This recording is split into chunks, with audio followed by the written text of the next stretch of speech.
So is it fair to say the first two Crip sets in Watts was Hickory and 10 Line? Well, I would say that they also, that's kind of weird about them two guys, Mario and Tony Hayward, because they also was Compton Crips too. These guys had a couple of Crip belts under their waist, man. You know, they was really serious about it, about their cripping, you know. I even had a problem with Mario Haywood.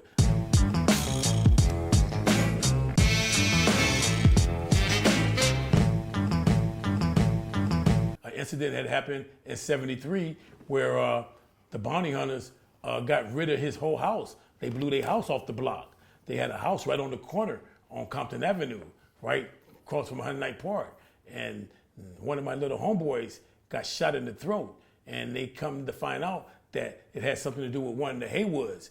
And the homies went on the tracks behind 111th, where our hood is at, and they start throwing cocktails and shooting in their house from behind, in their backyard, and burn their house down.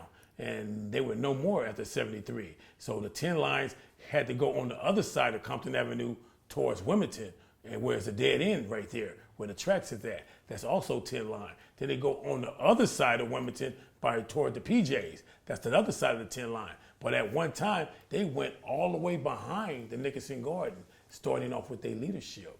And their leadership was Mario and Tony Hayward.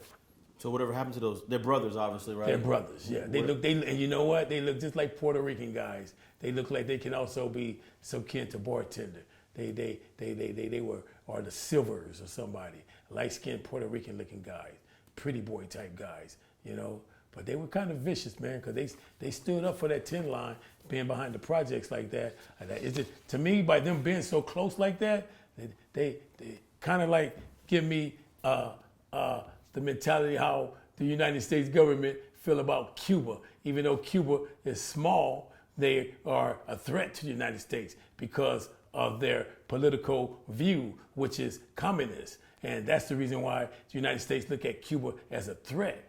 And same way we looked at it as the 10 line as a threat, because they were in our backyard and associating with Crips over in our neighborhood. So we gave them a pass, but the last straw was when they shot my little homeboy in the throat. And that was the last straw, you know, blew him off the map, literally. And that was 73? 1973. Okay. 1973.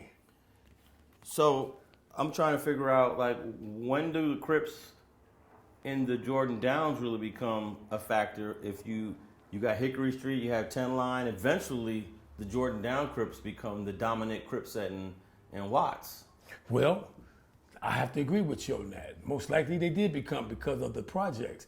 The projects is a larger area, and the street area is mostly where homes at, so little things are scattered around. But once you get into a unit like the projects, oh yes, you're going to be dominant. So they did become the Jordan Down Crips, and they pushed a pretty hard line. You know, we had to deal with them also on the fist fighting level. You know, I had a homeboy named Michael Smith, and they called him Mr. T. He was the first guy from my neighborhood that went on the back of the tracks and started fighting the Crips in their own neighborhood. Other than that, you know what I'm saying, everything used to be like a standoff. If you ever watched the movie called Shaka Zulu, you would find out the tradition of Africans fighting each other was from long distance. They used to throw spears at each other from 50 yards apart. But Shaka Zulu, when he became a warrior, he took the spear and he rushed him. And he was shocked that he went over the boundary line. So I had a homeboy that did just that. There wasn't no more doing no pot shots at each other. We started going in their background, in their backyard, on the back of the tracks. Matter of fact, a guy named Kojak from Bebop Watts, he used to see us fight on the back of the tracks. We didn't start fighting on the back of the tracks until 1975. And I remember Michael Smith, Mr. T, he went to the back of the tracks, and all the Crips was hanging out there, and it was me, him, and a couple of more guys, no more than about 5 of us. We was on the back of the tracks with maybe about 20, 25 Crips back there, and he called out Eddie Brim. Eddie Brim is reputable, very reputable. From Jordan Downs, From right? the Jordan Down. And they went toe-to-toe. And as they was going toe-to-toe, I'm looking at the fight and getting interested in it, because they going punch for punch, and out of nowhere, I don't know why this guy did this, but he did it. A guy named Little Red or Dirty Red from 110th Crip. As Mike and Eddie Bryn was fighting, Dirty Red jumped in and clocked Mike in the back of the head.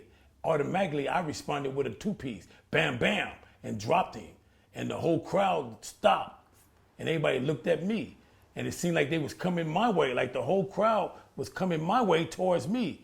And I had to back off the tracks. But one person came to my aid, and he's from the Jordan Down Crips. And I will always respect him for giving me that security blanket. His name is Cedric McGill, and he told all the Crips, ain't nobody gonna touch him. I know this guy from Juvenile Hall. Ain't nobody's gonna touch him. And I played it off like, yeah, I know you. Yeah, and in my mind, I said I knew him, but I didn't know this guy. You know what I'm saying? This guy was an angel to me, man. And I just want to say thank you, Cedric McGill, for doing that for me. Or Cedric McGowan, McGill or McGowan, one of the two. But his name is Cedric, and he's a pretty good, strong shot caller over at the Jordan Down area at one time. Thanks for watching StreetTV.net. If you're not subscribed, please hit that button below and click the bell to receive alerts and notifications. Feel free to comment below so you can give us your feedback, and be sure to watch the 2 related episodes to the right. If you want to support this platform or follow us on social media, visit the links in the description, and thanks for watching StreetTV.net.